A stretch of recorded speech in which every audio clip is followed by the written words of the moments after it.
makikinig ka sa mga relihiyon, sa bawat relihiyon, magtuturo sila sa iyo ng dapat mong gawin, ano ba yung dapat mong gawin o pwede mong gawin para gumanda ang buhay mo. No? Yun ang ituturo ng mga iba't ibang relihiyon. Ngayon, sa pag-aaral mo, sa pakikinig mo sa kanila, ituturuan kanila ng iba't ibang paraan. No? Katulad sabihin natin, kapag ka ikaw ay magpapagamot, kung pupunta ka sa doktor, ikaw ay bibigyan marahil ng isang iinumin. No? Kapag ka ikaw ay pupunta sa albularyo, maaring ikaw ay dadasalan. So, isa ang gusto mo, kagalingan, pero dalawa ang pamamaraan. No? Ngayon, kung ikaw naman ay pupunta sa yung tinatawag nila yung science of the mind, ganon, sasabihin nila yung mindset mo, yung isip mo, magpapagaling sa'yo. No? At kung pupunta ka naman sa Vita Plus, bebentahan ka ng produkto. No, naiinumin mo. Ibig sabihin nito, isa lang ang gusto mo, kagalingan, pero iba't ibang paraan. Ngayon, sa mga relihiyon, iba't iba ang kaparaanan nila para makuha mo yung magandang buhay. Pero, dito po sa Biblia, ano ang sinasabi ng Diyos? Ano ang sinasabi ng Diyos pagkadating dito sa banal na kasulatan? Paano bang gumanda ang buhay? No? Ngayon, kung makikinig ka sa mga matatanda, dapat mong gawin yan, dapat mong gawin to. No, wala namang problema. Pero, alalahanin po natin, bago na imbento ang mga religion, bago maimbento ang medisina, bago maimbento yung pag-aalbularyo, yung mga dasal, no, bago maimbento ang mga herbal, ang Diyos ay may sinabi na kung paano gumaling. Bago po, balik tayo ito, bago pa nagkaroon na imbento ang medisina, bago pa na-imbento yung sabihin natin yung mga dasal-dasal, bago pa na-imbento yung mga pag-aalbularyo, bago pa na-imbento yung nakaisip ng science of the mind, bago pa na-imbento yung Vita Plus, bago pa na-imbento yung networking, yung mga yan, bago po na-imbento yan, meron ng Biblia na nagsasabi paanong gumaling. No? Wala pang diatabs noon, wala pang Imodium noon, meron nang sinasabi ang Biblia paanong gumaling. At dito po sa Biblia, sinabi rin dito, paano gumaling ang bulsa mo. No, sinabi na rin ng Biblia. No, hindi ko naman sinasabi na maging bilyonaryo tayo, sana nga, no? Sana all. Pero mayroon pong remedyo, may gamot ang Diyos, sa sakit ng pisikal. Nagsabi na siya. Meron na siyang sinabi dito sa Biblia. At meron na rin siyang sinabi kung paano gumaling sa bulsa. Hindi ko po sinasabi na kung magpayaman ka na magpayaman. Ang sinasabi ko po yung hindi ka hirap. Yun Kasi, ang Diyos po ay concern. Kasi tingnan niyo po, sabi niya ganon. No, ano ba sa Tagalog ang concern? Nagmamalasakit, kumakalinga. Sabi niya, manalangin kayo ng ganito. Bigyan mo kami ng pagkain. No? Give us this day our daily bread. Tingnan mo, ayaw kanyang nagugutom. Ayaw ng Diyos yan. At ang Diyos po ay nagbigay ng mga pamamaraan dito sa Biblia na hindi mo maranasan ang gutom. No? Hindi mo maranasan ang yung alipin ka ng sakit. Alam niyo bang ibig sabihin ng may sakit, di ka na makapagsimba? Bakit? May masakit. Hindi ka makapunta sa pamasahe kasi may masakit na bulsa. No? Hindi mo magawa yung magkaroon ka man lang ng magandang buhay kasi masakit ang bulsa. Dito po sa Biblia, sabi niya, bigyan mo kami, sabi niya, tinuruan niya tayo, bigyan mo kami ng aming kakanin sa araw-araw. Ayaw ng Diyos na tayo nagugutom. No? Ang linaw-linaw niyan. Bakit kasi kapag ka nagsimulang nagutom, ang isang tao magsisimula ng, magnakaw yan. Two, ano mangyayari sa kanya? Magsisimula na siyang magkasakit. No? Kaya nga naalala ko po yung isang bata na namatay dito sa Biblia. No, namatay siya. Ang ginawa ni Jesus, binuhay. Alam niyo po kung anong susunod na bilin? Pakainin niyo. Bakit? Kasi kung hindi kakain yung bata, babalik yung kanyang kamatayan.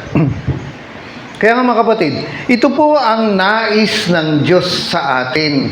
No, ngayon, una-una, ito nga, ayaw niyang may sakit ka at ayaw niyang andun yung kahirapan sa buhay. No? At ito po, nag-provide ang Diyos ng pamamaraan paano natin makuha ito nang hindi ka gumagastos. Alam niyo po ba na ang gamot sa cancer ay yung chemotherapy? Ang mahal niyan. No? Naalala ko po yung isang kamag-anak ko nandun po sa Amerika. Kamag-anak ko po ito, nagpunta pa rito ng Pilipinas para magpakimo. Bakit? Kasi mas mura dito. No? Ibig sabihin, gumagastos daw siya ng malaki doon. Isipin mo nga naman yung sakit mo, kailangan mong gastusan ng malaki para mabuhay ka, para mawala. Ang Diyos nagbibigay po ng gamot sa buhay natin ng libre, walang bayad. No? Ngayon, nakita ng Diyos yung kahirapan mo. Nakita ng Diyos yung sakit mo. Nakita ng Diyos yung kalagayan mo. Ngayon, maaaring tanungin mo, hindi kaya naaawa ang Diyos kasi kahit ako no? Nakikita ko yung mga problema ng tao, yung problema ng mundo, babalitaan yan. Sa totoo lang, mas maraming pangit na balita sa 24 oras, di ba? Isa pa, saksi. Mas marami ang pangit na balita kesa sa magandang balita. Mabuti nga ngayon, nagbibigay na sila ng magandang balita. Pero noon, puro pangit na balita. Isa pa, tatakutin ka ng balita. Tulad nito, malapit ang dagat dito. Ano mangyayari? Itong may kulay. No? Maraming salamat. No? Tulad nito, malapit ang dagat. Maggegera na daw. No? Alam niyo kasi ang China, mahilig man sakop yan Kaya yung mga mahal niyo sa buhay, mahalin niyo na kasi sasakupin din yan. No? Okay po. Ang Diyos po ay nagbibigay. Nakita niya yung kahirapan mo, nakita niya yung sakit mo, nakita niya yung problema mo, nakita niya yung kalagayan mo, nakita niya yung sitwasyon mo. Hindi ba siya naaawa? Naaawa po siya. Kaya nagpadala siya ng tulong. No? Sa anyong tao. Sino ang tulong na binigay niya sa atin? Siya rin mismo, Diyos na nag-anyong tao, nagpunta rito sa lupa para tulungan ka. No? Si Jesus po ay, wala akong iba tinutukoy, kundi si Jesus ay kagalingan. Siya ay kasaganahan. Mga kapatid, naalala ko po nung ako po ay nabautismo sa Espiritu Santo, nung ako po ay nag-tongues, nung ako po ay tumanggap ng Holy Spirit, meron pong nagpatong ng kamay sa akin, nakapikit akong ganyan, nakataas yung dalawang kamay ko. At sa pagpikit ko, nakakita po ako na, siyempre, pagka nakapikit kang ganyan, gabi, no? Midweek. At siyempre, gabi, nakapikit yung mata kong ganyan, nakataas yung dalawang kamay ko, nakakita ako doon sa dulo na isang maliwanag, parang tuldok lang ng karayom. Pagkatapos, habang nakapikit ako, pinagpe-pray ako nung evangelist yun, hindi siya pastore. Yung tuldok na yun, na maliit, doon sa dulo-dulo, ang layo-layo, nagsimulang lumapit, habang nakatingin ako, pero nakapikit ako. Nakikita ko lumalapit hanggang sa nakita ko naging kumot. Pero bago siya naging kumot, naging panyo muna ang laki. At sa ang liwanag niya, na masasabi ko na tulad itong pulpitong ito, nakikita ko, yari ito sa kahoy. No? Ngayon, sabihin natin, ano pa ba, itong panyo ko ay yari sa tela. Pero yung liwanag na yon, nakita ko na courting square siya na yari sa dalawang bagay. Number one, yari sa pure na liwanag. Ang liwanag niya, nakakasilaw siya, pero may boundary siya, hindi yung kalat, hindi yung kung saan-saan nagtutungo yung liwanag. No, hindi katulad ng mga ilaw na yan, kalat yan Pero siya, square siya na yari siya sa pure na light, liwanag.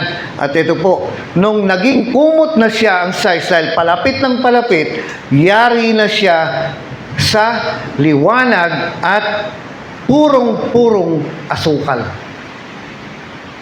Sa itsura pa lang niya, alam ko na ito ay pure sweetness.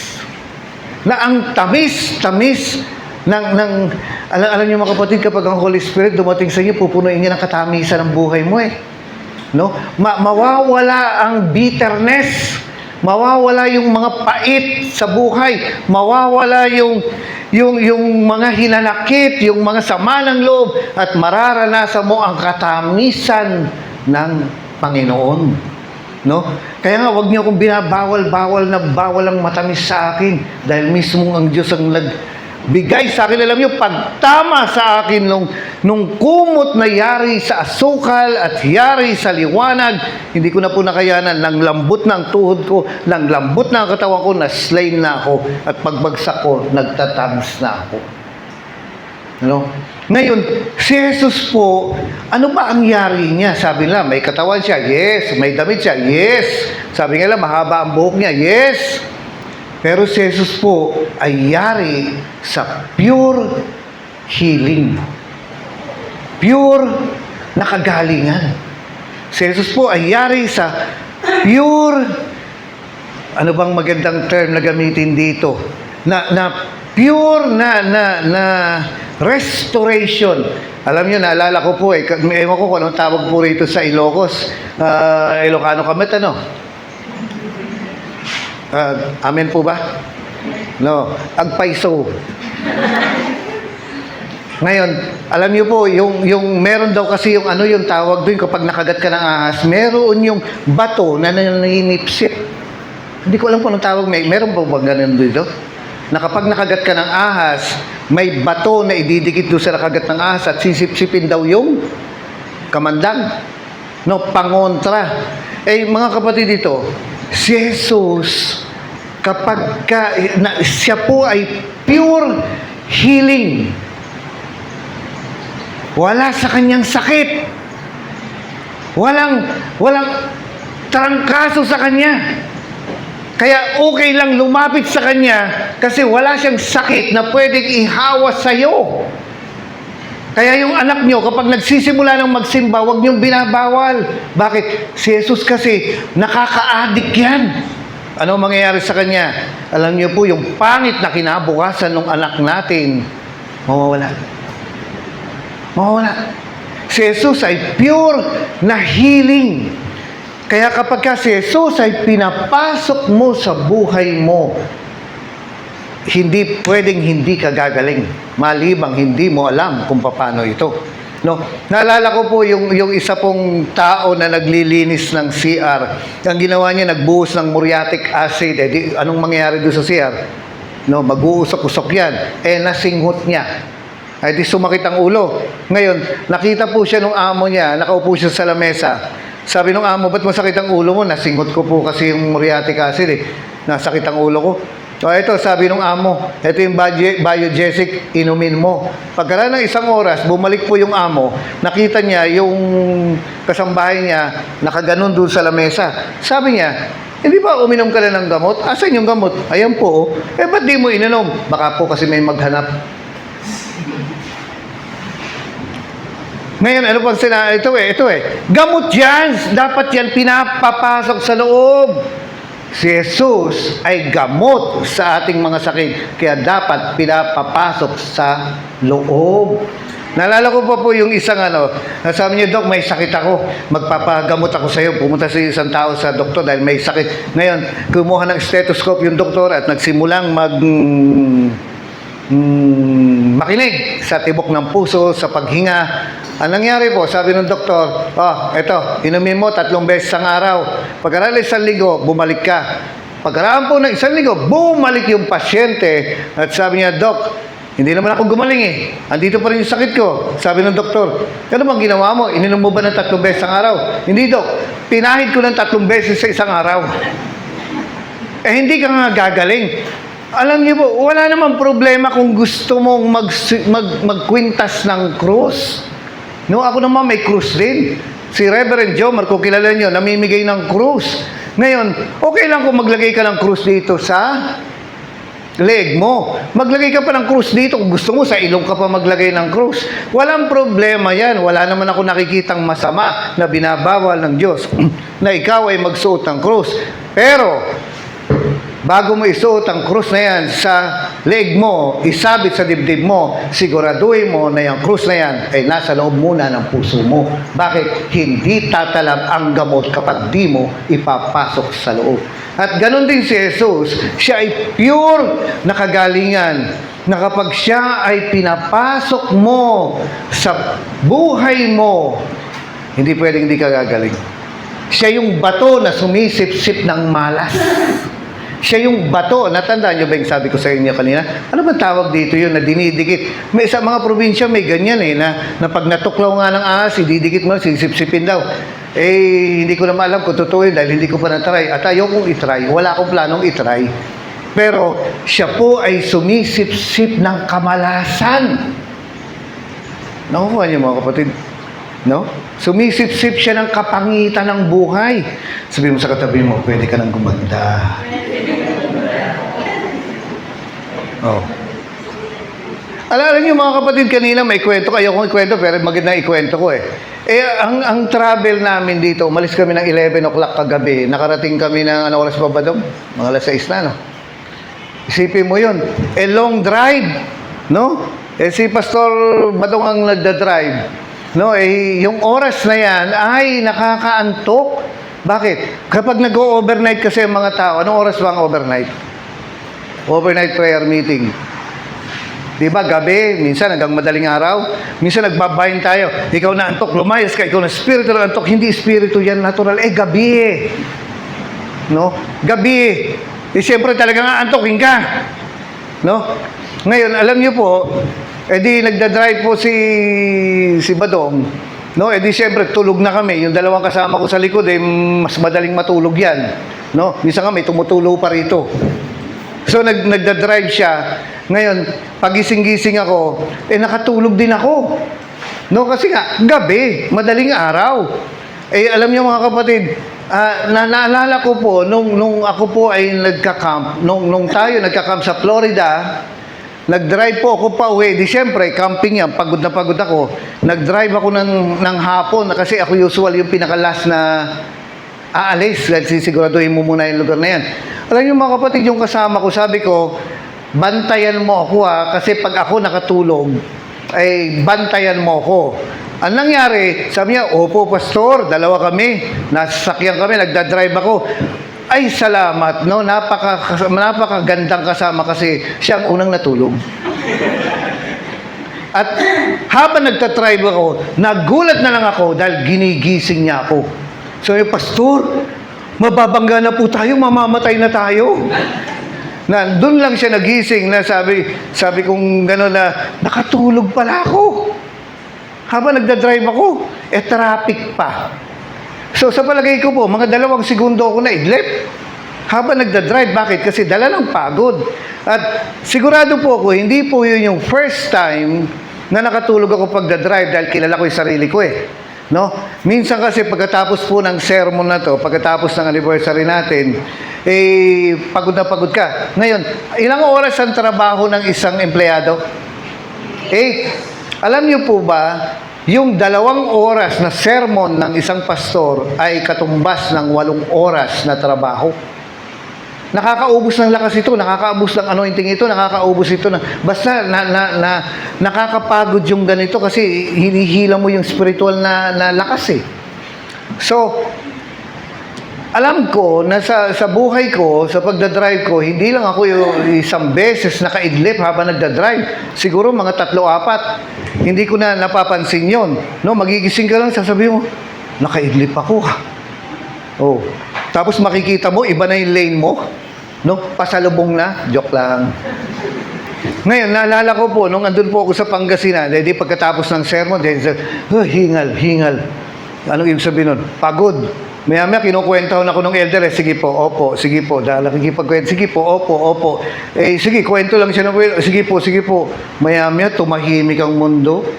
Mapansin ko yung sarili ko, ay, nakatulog ako. Habang nagkukwento yung elder, para bang, ay, napahiya ako sa sarili ko. Tapos po, sabi ko na lang, nalahimik na lang siya, inayaan na lang niya akong ano. So, nakukuha niya mga kapatid. Tapos, ako nga sana yung kwento ko, kasi kukwento ko. No?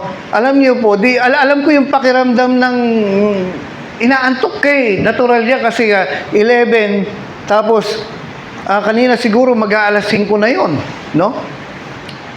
Bigla ako nagising na parang uhaw na uhaw ako, yung pakiramdam uhaw na uhaw. Tapos ito pa, digising ka ng ganyan. Alam niyo po, si Badong nakatulog kanina. At nakita ko po, babangga na kami sa poste. Kitang-kita ko.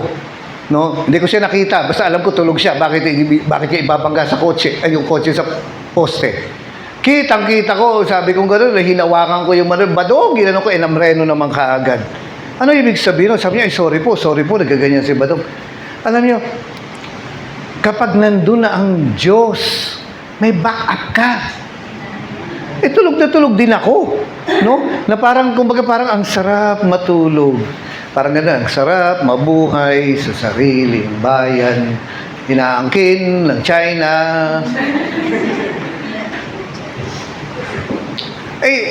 Anong ibig sabihin nun? Masisigo ba si Badong? Hindi, kasi ako din nakakatulog Pero, buti nagising ka. Yung nga, wala akong planong gumising. Pero ba't nagising ka? Kasi merong nagbaback up pag hindi mo na kaya. Kapag ka antok ka na nandyan yung peligro, nakaugalian ko po kasi, ito yung ang kagagawan ng natatanggap mo yung tanks. Alam niya pag may aksidenteng mangyayari. Sino? Siya.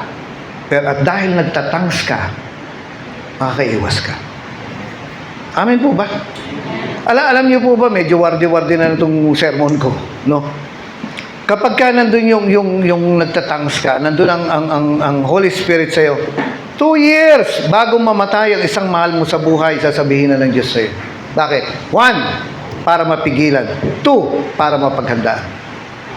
Ito ay binibigay ng Holy Spirit, kaya gusto niya sumalib sa'yo. Para merong kang, hindi ko alam kung tama akong sabi, parang merong kang, hindi anting-anting andun yung may kapangyarihan ka. At kaya nga sabi niya, pag tinanggap mo ang pangako ng Diyos, tatanggap kayo ng kapangyarihan at kayo ay magpapahayag. Kaya huwag kayo natatakot, kailangan nyo talaga ipahayag ang mabuting balita. Alam niyo, iniisip ko nga, papunta ako rito Sabi ko, paano ka bang nabuksan? Paano ba nagkaroon ng Ilocos? Ganyan. Sabi ko, si Rina. No? Bakit? Andun yung desire mo na hindi lang ikaw makakilala, kundi yung mga kapitbahay. Amen. Kaya nga, si Jesus po ay siya yung sumisip-sip ng kamalasan. Kung wala si Lord, siguro, nabangga na kami. No? Hindi yan napoporsi, hindi yan ine-expect, hindi yan nape-predict.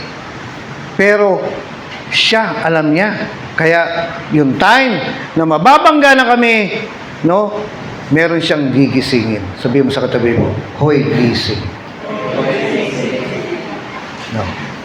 Kaya, eto po, si Jesus po ay pure healing. Nakita ko po yan doon sa, nung ako po inabaptize ng Holy Spirit. Nakita ko pong Holy Spirit na pure na liwanag at pure na tamis. No? Kaya nung tumapal sa akin, nung tumalukbong sa akin yung liwanag na yun, yung asukal na yun, kahit hindi mo naman natikman Pero alam mo, asukal siya. Di po ba? Makakita kayo ng manggang kulay green na binabalatan. Anong lasa? Tapos isasawsaw mo doon sa asin na may sili. Anong lasa? Nagkakaintindihan na po tayo. Nakita ko na si Jesus ang magbibigay ng tamis ng buhay ko. Nakita ko pa lang na si Jesus ang magbibigay ng liwanag sa buhay ko. Ano ibig sabihin nun? Makikita ko yung dadaanan ko, hindi ako titisod-tisod. Hindi ako magkakamali-mali. As long as nandun ang liwanag ng Holy Spirit, hindi ako nagsusugal. Saan? Sa kinabukasan ko. Dahil alam ko kung anong mangyayari. Nakuha niyo po ba? Nalala ko dati, naglalakad kami doon sa, I think, sa Bataan ito. Matagal na panahon na. Hindi ko makita yung dinadaan. Sabi ko, bakit sila ang lilinaw ng mata? Nandun kami sa ibabaw ng tulay. No? Alam niyo, talisod ako.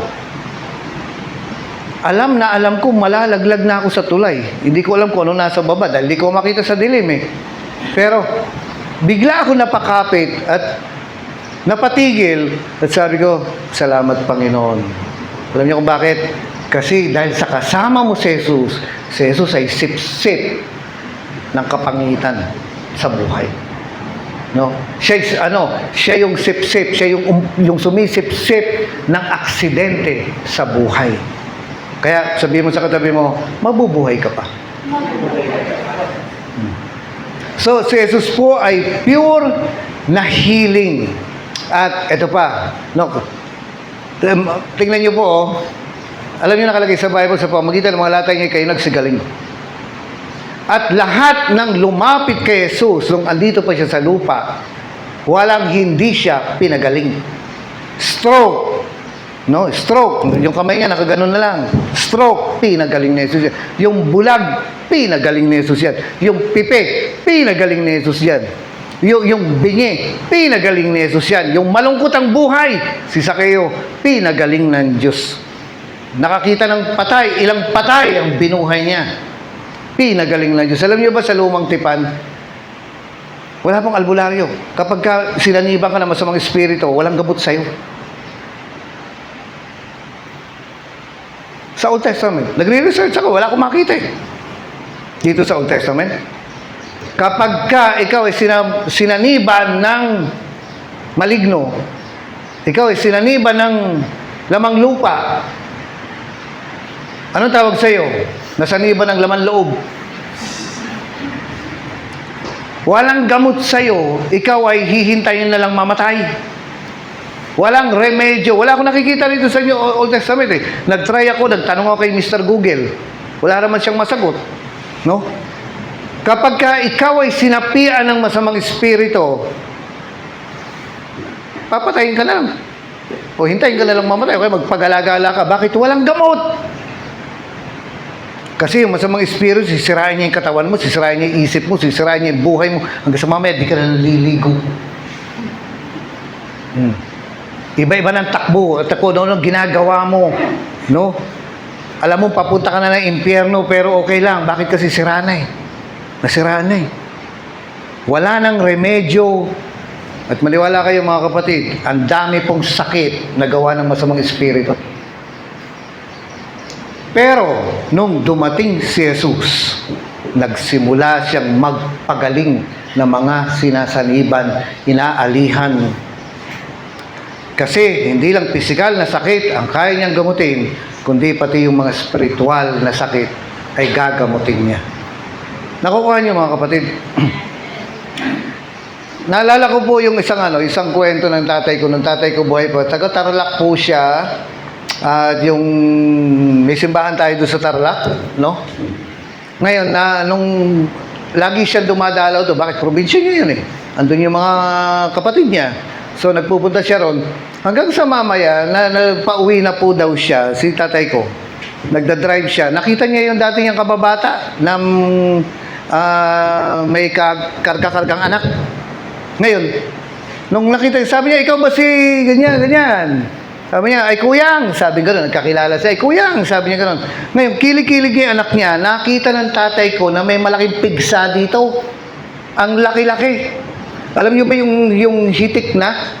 Nung tutusukin mo na lang, lalabas na yung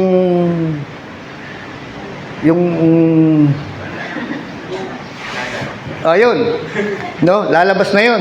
Ngayon, sabi niya, saan ka pupunta? Sabi niya, ay dyan sa albularyo, kuyang. Ipagagamot ko yung anak ko. Sabi niya, halika, sumakay ka na. Ay, hatid kita ron. Pero may plano tatay ko eh. Sabi niya, ay, hindi na kuyang. Sabi niya, malapit. Halika na, sumakay ka na. At ihatid kita ron. Ngayon, pagsakay daw, di dahan-dahan daw nagpapatakbo ang tatay ko. Sabi niya, Bago mo dalhin doon sa albularyo, pwede ko bang ipag-pray ang anak mo? Yan. Ngayon, siyempre, nandun ka na sa loob ng kotse. No? Umaga to. Sige kuya, sabi niya gano'n. Ginawa ng tatay ko, pinreno muna yung sakyan at pinatungan ng kamay yung baby nung kababata niya. At sa simpleng salita, ikaw na sakit, ikaw na pigsa, sa pangalan ni Jesus, umalis ka. At pagtanggal daw ng kamay ng tatay ko, pagtanggal ng kamay niya, natanggal na rin. Wala na yung pigsa. Ngayon, hanap daw ng hanap yung kalaro niya. Saan nagpunta? Baka naman nagpunta, lumipat sa ganyan. Pakitingin yung katabi, baka lumipat. No? Ganun na ng ganun. Nakatulala na yung kalaro niya, yung kababata niya. Bakit? Wala na. Kasi yung buong pagka-Jesus, yung buong healing, ay nasa pangalang Jesus. Kaya nga sabi niya, sa pangalan ko, magpapalayas kayo ng sakit. No? Siyempre, aalis din sa iyo yan. Nakukuha niyo mga kapatid. No?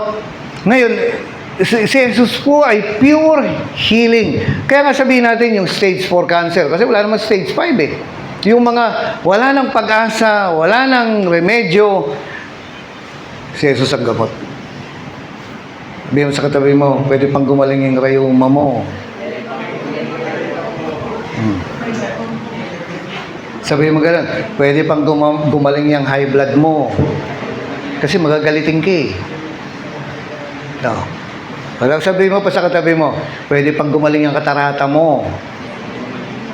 Pag-pray natin, lumipat sa tenga. Nag-joke po ako, pero totoo yung sinasabi ko. Pwede kang gumaling. At ito po, ang nakalagay sa Biblia, lahat ng lumapit kay Jesus, wala siyang tinanggihan. Pambihira. Alam niyo ba, ni-research nila, ano ibig sabihin ng lahat? Ilan ba tayo rito?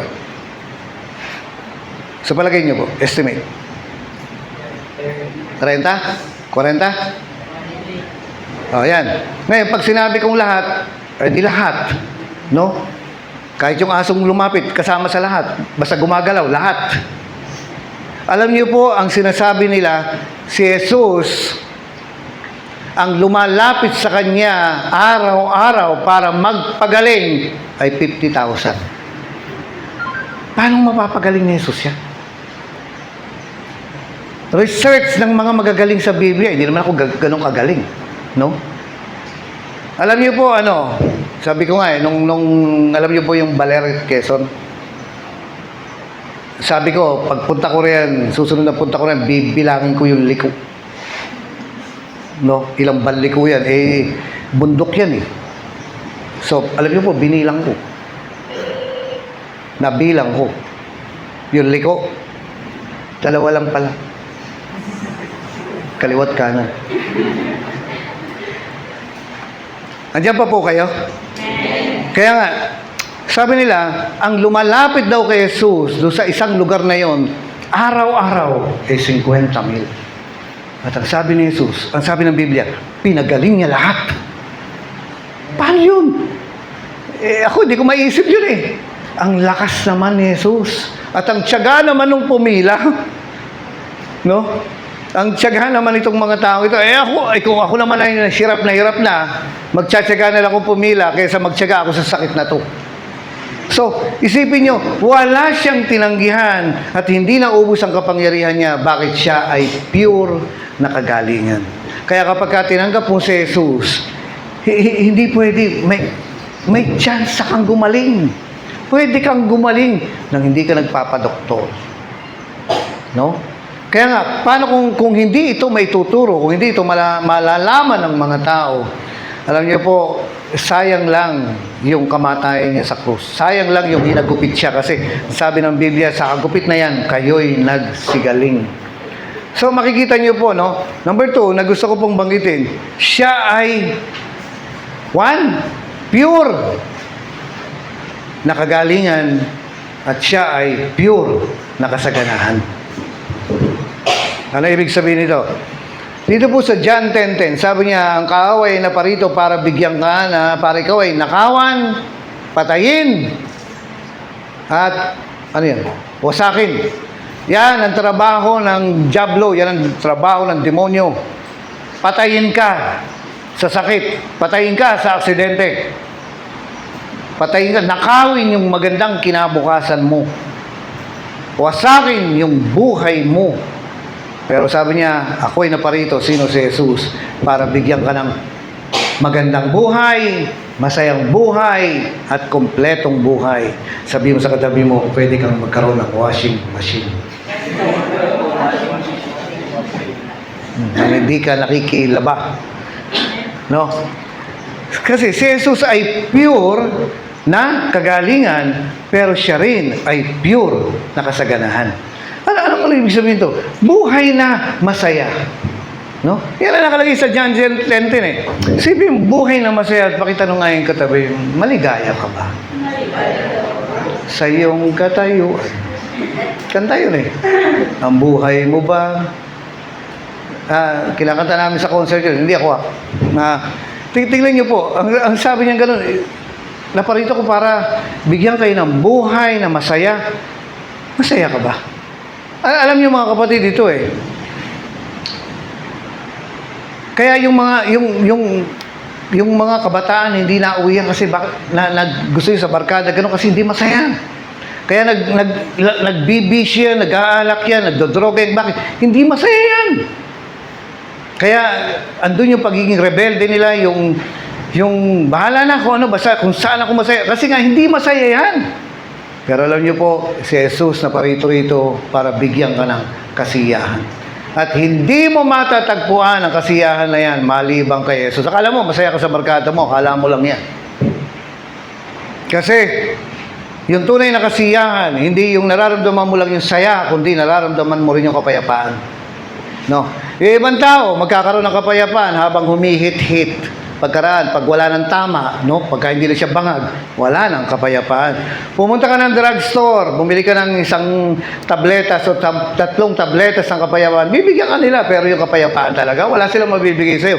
Hanggang 3 tabletas lang, hingi pa yan ng reseta sa'yo. At kapag ka nalaklak mo na yung gamot na yon, no? Pag wala nang epekto yon, babalik ulit yung kaguluhan sa isip mo.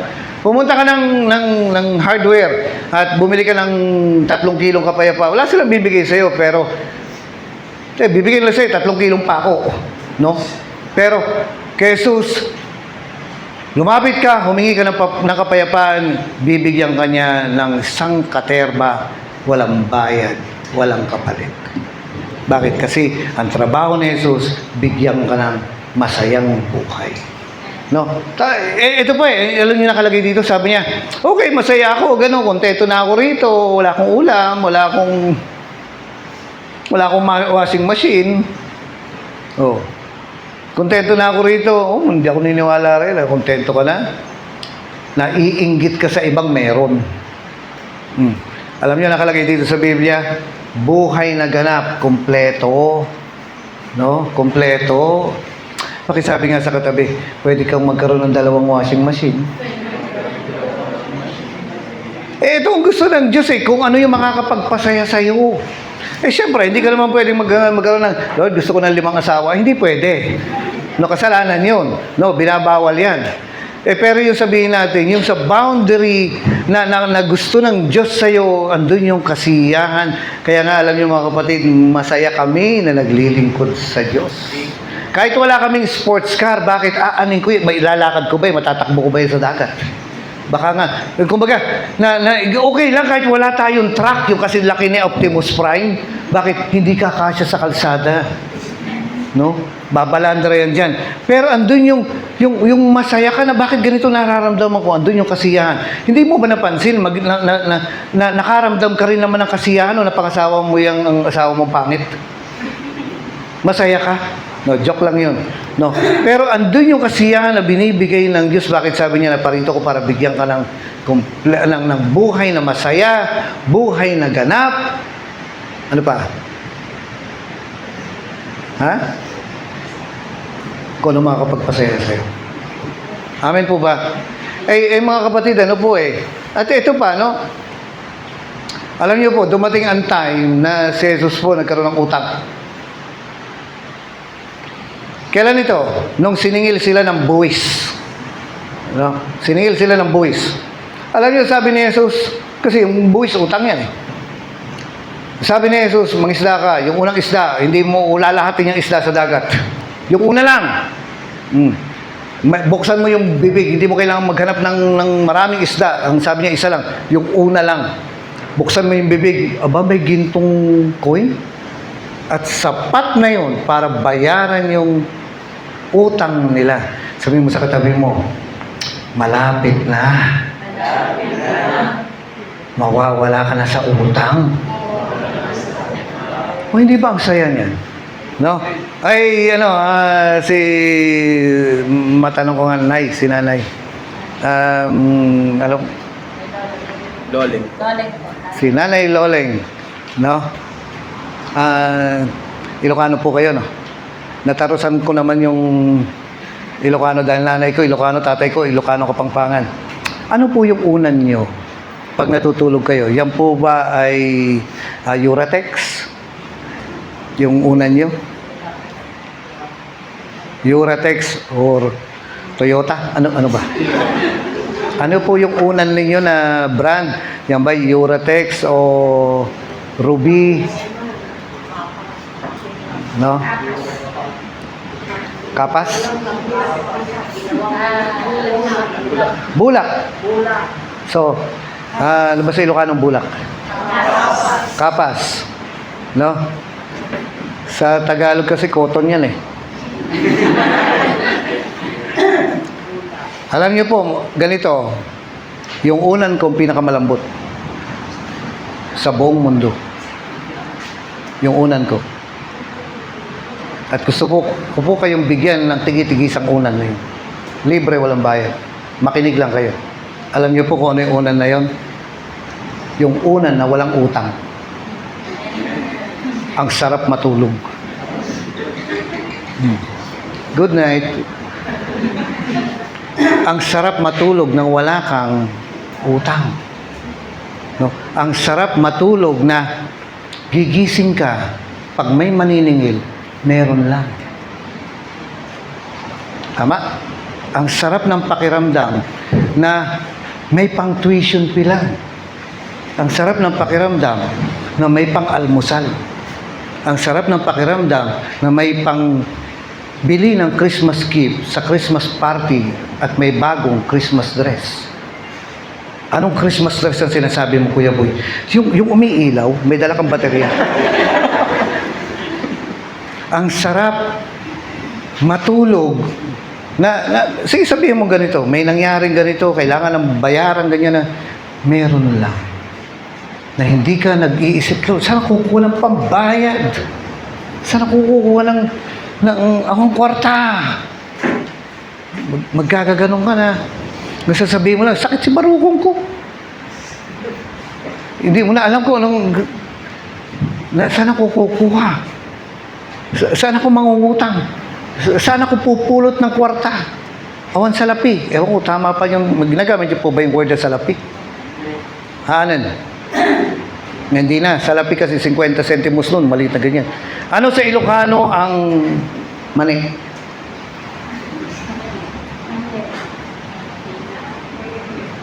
Ano sa Ilocano ang mani? Siret. Growers. Hindi, nagpapatawa lang ako. Pero ang sarap ng pakiramdam na, ay, Kuya Boy, ganito, ganyan. Oo, okay lang, tutulog muna ako. Bakit? Kasi meron lang. Ngayon, meron yung isang pastor, yung isa pong kasama natin na sakit na yung ngipin niya. Bubunutan ganyan, ang bunot po 200. Ilan ang bubunutin? Lahat po. Ngayon, siyempre, alam ka namang mangisda ka at magbayad ka ng pambunot mo. Worker mo yan eh. Alam niyo, ang sarap ng pakiramdam na meron lang. O paano yung handaan? Paano yung anniversary? Paano yung ganito, ganyan? Ang sarap ng pakiramdam ng, tama ba? Adalain? Meron lang. Ang sarap ng pakiramdam.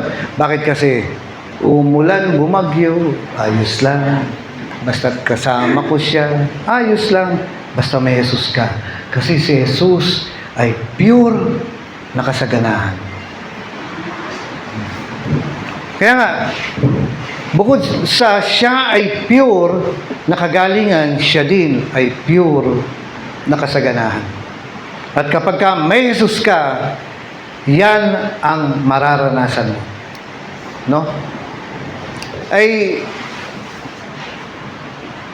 kaya nga, lagi natin i-advertise eh. No? Lagi lang natin sinasabi, pagpapala, pagpapala, pagpapala, at walang hanggang pagpapala. Kasi si Jesus ay everlasting blessing sa atin. No? Meron ba kayong anak na pagpapala? Yung anak nyo yun, yan ang tumutulong, yan ang kung nag-help, yan ang kaagapay nyo, yan ang lahat. No? Pagpapala siya sa inyo, ang laking tulong ng anak na ito. Alam niyo mga kapatid, ang pinakamalaking tulong sa atin, ang pinakamalaking pagpapala sa atin, walang iba kundi si Jesus. No. Ay kanina nga lang hindi naman nangyayari kay Pastor Andrew, yung nakakatulong, hindi. Kanina lang, bakit siguro ang layo Kasi hindi pa naman tayo nagpunta badong sa Isabela, no? Kasi yung mga ganito, ang alam ko nga, kahit sa Isabela, 2 driver. Hindi ba? Kasi hirap nga yung tao, kayo, siya, solo lang. No? Paano nga yun? So, nakikita niyo mga kapatid, andun yung pagkukulang ng tao. Antok na kami din, antok na rin. Pero si Lord kahit kailan hindi natutulog. At babantayan kanya. O testimony, yung dalawang kasama ko sa likod, hindi naman nila nahalata No? Kasi kung saan ang kakulangan ng tao, nandun ang pagdaragdag ng Diyos sa pagkukulang ng tao. Kaya may dahilan po tayo para magpasalamat. Ngayon mga kapatid, kailangan nyo pong magpatuloy. Kailangan nyo magpatuloy na maglingkod. Alam niyo ibig sabihin ng paglilingkod? Hindi na yung gusto nyo ang gagawin nyo, kundi gusto na ng Diyos. No? Ngayon, sabi nga nila para ikaw, sabi niya, ay yung hindi mo mababayaran yung kahit 10 ng buhay mo ay hindi mo mababayaran para lang gantihan ang Diyos sa pagliligtas. Kahit pa 100 buhay yan, hindi pwedeng bayaran ang ginawa ng Diyos sa pagliligtas sa iyo. Tama po ba? Pero bakit ang iba, isa na nga lang ang buhay, ayaw pa nilang ipagamit sa Diyos? Saan nila gagamitin yan? Sa sariling gusto. Sa sariling pangarap. Ngayon, nung naintindihan ko to, sabi ko, Lord, hindi na yung gusto ko, yung gusto mo na. Meron naman ako sariling gusto O kaya nga nag-aral Kaya nga nag-adal-adal. Pero kaso, nung nakita ko po na ito yung gusto ng Diyos sa akin, iwanan ko lahat yan. Paggamit ko to, bakit? Kasi may utang na loob ako. Saan? Sa nagligtas sa akin. No? Ngayon, masaya ang buhay ko. Tapos ito pa maganda. Sa paglilingkod mo, hindi ka naman magugutom Oh. Yung katabi mo, magugutom, hihingi niya yung tinapay mo. Pero sa Diyos, hindi ka niya pababayang magutom. No? Ikaw ay pagagalingin niya at pasasaganahin niya para magawa mo ang pinagagawa niya. No? Awit nga tayo. Isipin niyo po, nakita ng Diyos ang problema ng tao, nakita ng Diyos ang pangangailangan ng tao. Hindi niya pinadala ang school para mamatay sa krus. Hindi niya pinadala yung gamot para mamatay sa krus. Yung antibiotic, hindi yun ang napako sa krus. Ang napako sa krus, ang solusyon niya, walang iba kundi si Jesus. Anong awit yan, brother? Totoo po yan. Ikaw lang ang pag-asa ko. No? Ay, ano po, kayo po ay aking sina-challenge, sina-encourage na magpatuloy po tayong maglingkod sa Panginoon kasi ang Diyos po kahit kailan hindi nagkukulang. Ikaw lang ang pag-asa ko. Ang buhay ko, Jesus. Kahit ako'y basta ikaw ang kasama, panatag na. Kahit kailan, di ka nagkulang. Iyaya mo sa akin laging laan, pag-ibig mo sa akin walang hanggan. Inibig mo ako noon. Ay, tingin po kayo rito. Ano ba sa Ilocano yung beke? Beke. Yun dito. Ha? Ayun. Eh, sa English kasi, mumps. Yan. Nakakahawa yan. No? Alam niyo po yung pamangkin ko, eh, tinawag ako ng nanay ko dahil may lagnat. Noon po ito. Alam niyo, nung sabi ko, Nay, bakit? Sabi niya, yung pamangkin mo may beke. Eh di lumapit ako ngayon, nalalagnat siya talaga, nakahiga, nakapikit na ganyan, natutulog, nalalagnat. Ngayon sabi niya, pag-pray natin. Ang beke po, usually, 2 linggo yan, bago mawala. Di ba nilalagay niya ng tina, yung kulay blue, para gamot-gamot daw. Alam niyo po, pinag-pray namin ng nanay ko, sa pangalan ni Jesus, ikaw na beke, ikaw na sakit. Umalis ka sa batang ito sa pangalan ni Jesus. Alam nyo, wala pang 1 oras, wala na yung beke.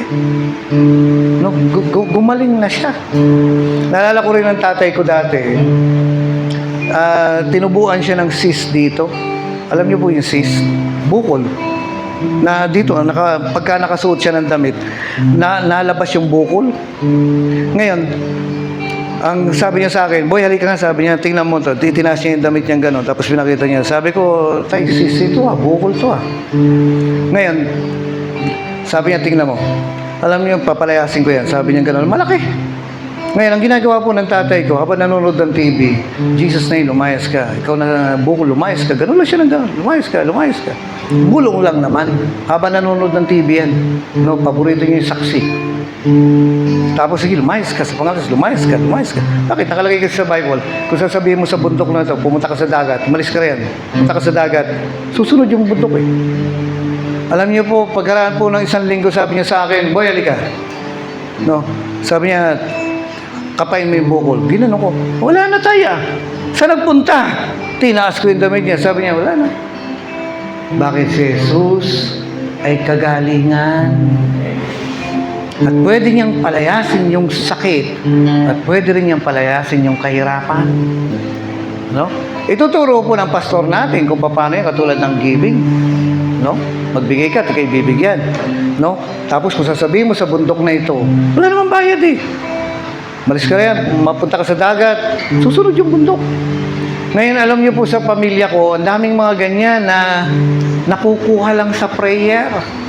Maubos yung time ko, pero yun ang totoo eh. Hindi naman ako nag-iimbento. Nakukuha lang sa prayer yung sakit. Bakit? Si Jesus ay pure nakakagalingan. At si Jesus ay pure nakasaganahan. Alam niyo po, dito sa babasahin ko sa inyo sandali pagkatapos mag-pray po tayo. Dito po sa Deuteronomy 28, ito po ang pangako ng Diyos na kung ikaw ay susunod, sabihin mo nga, kung ikaw ay susunod sa gusto ng Diyos, aalisin niya ang sakit mo. At aalisin niya ang kahirapan sa'yo. Okay, tingnan niyo po ito ha. Hinahanap ko. Sabi niya ganon.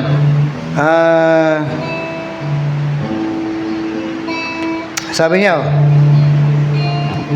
pasasaganahin niya kayo sa lahat ng bagay pagdating ninyo sa pagsunod. Pararamihin niya ang inyong mga anak. Ano ibig sabihin ito? Kasi noon, kapag wala kang anak, sinumpa ka. No? Sabi niya, magkakaroon ng maraming tulong. Magkakaroon ka ng maraming tulong. At ang sabi niya rito, pararamihin niya ang inyong mga anak, mga hayop, at pasasaganahin ang ani ng inyong bukirin. Bubuksan niya ang langit upang ibuhos sa inyong ulan sa kapanahunan. Pagpapalain niya kayo sa lahat ng inyong gagawin. Dahil dito, hindi na kayo mangungutang, bagkus kayo pa ang magpapahiram. Pangako ni Lord. Aalisin ka niya sa utang. Ang Diyos nang nangangako kung andun yung pagsunod natin. Aalisin ka niya doon sa kulang. Bakit ka ba nangungutang? Kasi kulang. Bakit ka ba nangungutang? Kasi wala. Pero ang sabi niya, kung susundin niyo lang ang Panginoon, aalisin niya kayo sa utang. At ito pa maganda, kayo na magpapahiram. Kayo na magpapautang. Bakit? Ang dami mong pera eh. Ano to? Ito ba ay pangarap lang? Hindi. Kaya binasa ko po, Deuteronomy 28, verse 12. Ang sabi niya gano'n, pagpapalain niya kayo sa lahat ng inyong gagawin. Dahil dito, hindi na kayo mangungutang, bagkus kayo pa magpapahiram. Ano to? Yung katang-isip, ano to? Alamat? Hindi. Etong sinasabi ng Diyos, hindi yung nagkaroon ka ng hanap buhay, hindi yung nag-abroad ka, hindi yung nagtrabaho ka, hindi yung nangisda ka, hindi yung nagkaroon ka ng bukid. Kahit na anong trabaho mo, pagpapalain ng Diyos yung hawakan ng kamay mo. Sabi mo nga sa katabi mo, hawakan mo nga ako. Andun ang promise ni Lord na hindi na kayo mangungutang, kayo pa ang magpapahirap. Kung susunod lang kayo. No? Sige, sabihin nga natin, pagdating ng linggo, nasunod ka ba na magsimba? Utos ni Lord, magsimba ka. Andun ba ang pagsunod? Kung sa maliit na yan, may hirapan tayong sumunod, may hirapan talaga tayo. No? So, ito po yung promise ni Lord sa atin. Tinatawag ako si Rina, at saka si Pastor Andrew, at saka si Trixie dito po sa harapan. Tayo po ay magpe-pray. No? Purihin ang Panginoon. Kasi after 11 years, napaka-faithful ni Lord sa inyo. Alam ko, up and down, ang mga dinadaanan. Pero salamat po sa family ni Rina, no? Sa kay Trixie, at buti na dito si Johnson Wax, no? Sige, lapit po kayo rito, dito sa dito. At tayo ay magpe-pray. Lapit pa kayo, masyado kayo mahihayin. I-lay hands nyo sila. No, tulad na lagi kong ginagawa, lay hands nyo, pag-pray nyo. Angkinin nyo na, Lord, maglilingkod ang taong ito sa'yo. Ayan. Sige, habang inaawit po natin, pagpe-pray po nila kayo. Sige, awitin natin. Ikaw lang ang pag-asa ko.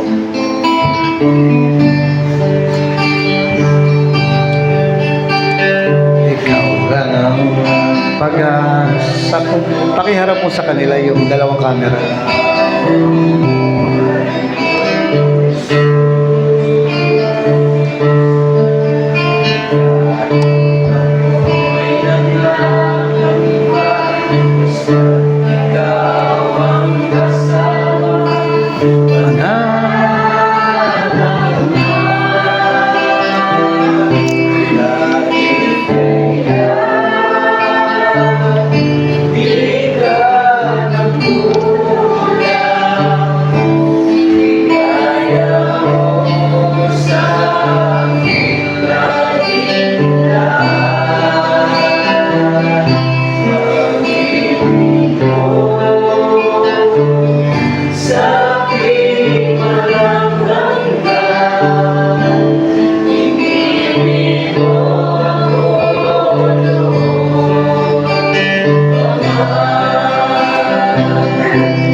Sige po, tingin po kayo rito, no? Hindi ko na pinabasa yung sa Corinto kanina. Ito po, may babasahin ako sa inyo.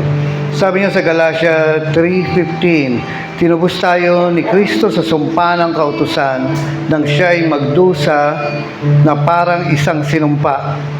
Sapagkat nasasaad sa kasulatan, sinumpa ang bawat ibinitin sa punong kahoy. Ano ibig sabihin nito? Sabi niya, tinubos tayo ni Kristo sa sumpa. Ano ba yung sumpa? Di yung mga pangit na nangyayari sa buhay natin. Ibig sabihin, sinipsip niya yung mga pangit na yun para hindi natin maranasan. At katulad po nung sinabi ko kanina, yung sa John 10:10, na parito si Jesus para bigyan ka ng buhay na masaya, buhay na ganap, buhay na kompleto, buhay na nakaya-aya. No? May ibinigay siya at meron siyang kinuha. Kinuha niya yung sumpa para ibigay sa iyo yung pagpapala. At kapag tinanggap mo si Jesus, mangyayari sa buhay mo yan. No? Kaya yan ang trabaho ng pastor kung paano pong ituro yung mga specific na dapat natin gawin para maranasan natin yung mga bagay na yun. Ay, sige po, tinatawag ko po si Trixie.